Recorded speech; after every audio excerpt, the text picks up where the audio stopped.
हरिओम. लाओत्सेचा ताओबोध योगदास श्री जयगणेश जोशी यांचे प्रवचन.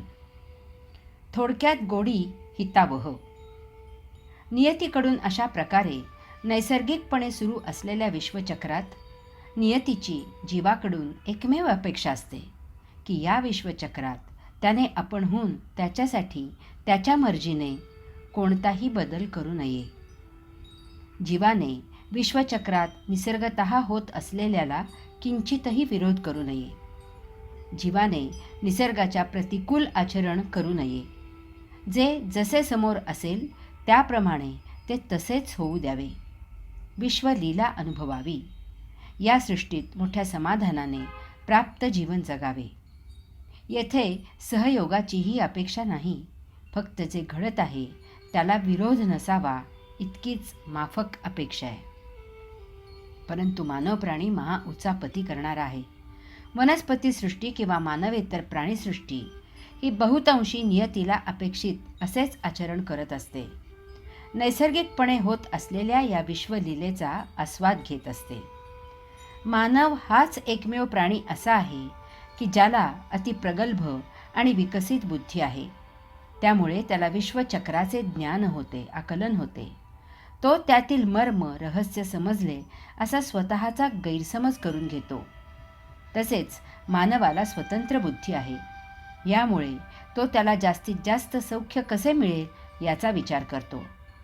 त्याप्रमाणे प्राप्त परिस्थितीतून तो नवनवीन उपभोगांची दालने शोधून काढतो. वास्तवात भगवंत श्री योगेश्वरांनी मानवाला अतिप्रगल्भ विकसित स्वतंत्र बुद्धी प्रदान केलेली आहे. ती त्याने ही विश्वलीला समजून घेऊन आकलन करून घेऊन त्यातील आत्मतत्व हेच एकमेव मर्म रहस्य जाणावे यासाठी आहे. मानवाने त्यायोगे आत्मज्ञान प्राप्त करून स्वतःचा आत्मोद्धार साध्य करावा. त्यायोगे त्याने योगधामी आपल्या मूलभूत स्वगृही यावे.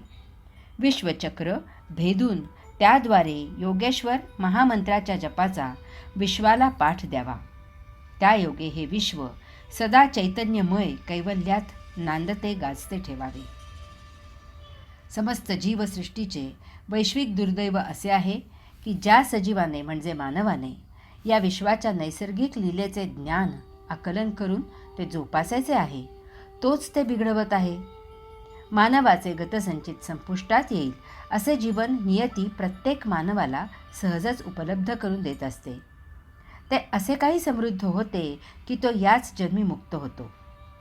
परंतु मानवाला नियतीकडून सहजच प्राप्त झालेल्या परिस्थितीत त्याच्या वाट्याला जो उपभोग येतो त्यापेक्षा तीच परिस्थिती आणखी इतर अनेक उपभोग देऊ शकते हे मानवाच्या अतिप्रगल्भ विकसित आणि स्वतंत्र बुद्धीला सहजच आकलन होते.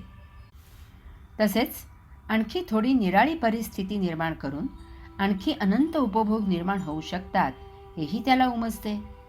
यामुळे तो त्याच्यापुढे त्याच्या ताटात जे वाढून आले आहे त्यात समाधानी होत नाही.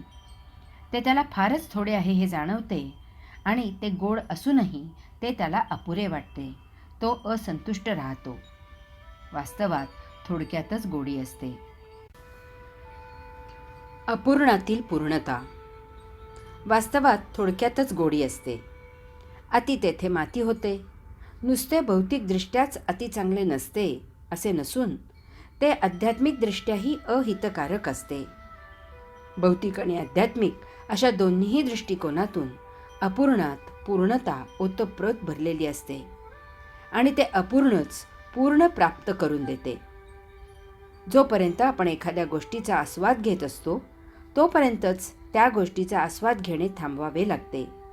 तरच त्या घेतलेल्या आस्वादाचा आनंद, सुगंध, समाधान फार दीर्घकाळ टिकून राहतो. तसे केले नाही तर एक वेळ अशी येते की ती आस्वाद देणारी गोष्ट जीर्ण शीर्ण होते. ती आस्वाद देणे थांबवते आणि दुस्वास देणे सुरू करते. आपल्याला याचे अतीव दुःख होते. ते आस्वाद घेणे लक्षात न राहता दुस्वास देणे तेवढेच आपल्या स्मृतीत राहते. आपण दुःखी होतो. आपल्याला एखादा पदार्थ आवडला म्हणून तो अति खाऊन चालत नाही. अति खाल्ला तर त्याचे अपचन होते आणि आपल्याला उलटी होते. ते खाल्लेले लक्षात राहत नाही, परंतु ती उलटी लक्षात राहते. त्या उलटीमुळे खाल्लेल्याची चव निघून जाते. जेव्हा आपण प्रसिद्धीच्या अत्युच्च शिखरावर आरूढ झालेले असतो, तेव्हाच त्यामधून दूर होणे, निवृत्त होणे हिताचे असते. विशेष करून राजकारण्यांनी, कलाकारांनी, खेळाडूंनी हे लक्षात घ्यावे लागते. तसे केले नाही तर विश्वाच्या परिवर्तनाच्या नियमाप्रमाणे आपली प्रसिद्धी घसरणीला लागते. जेथे हार फुले स्वीकारली, तेथे निंदा नालस्ती स्वीकारावी लागते. जेथे खेळाला, गाण्याला, अभिनयाला वाहवा मिळवली, तेथे उलट्या टाळ्या मिळतात.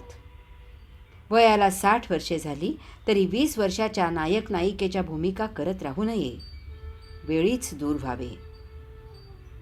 थांबावे कोठे ते वेळीच ओळखून त्याप्रमाणे आचरण करावे. सार्वजनिक ठिकाणी जास्त काळ अधिकारावर राहू नये. इतरांना त्या जागी यायचे असते. त्यांना आपणहून जागा रिकामी करून द्यावी. दूर ढकलण्याची वेळ आणू नये. अपूर्णातील पूर्ण आनंद ओळखावा. अनेक साधक असे म्हणतात की व्यवसाय, नोकरी संपली की मग योग वगैरे करून प्रकृती, मन स्थिर करू.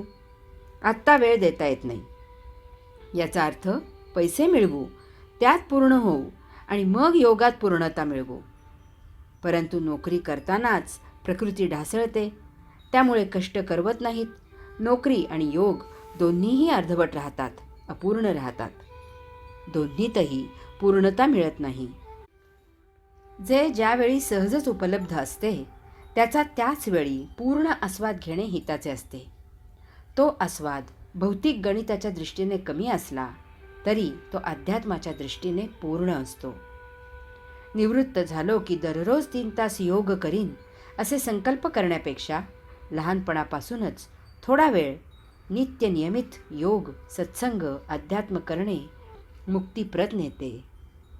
हरि ओम.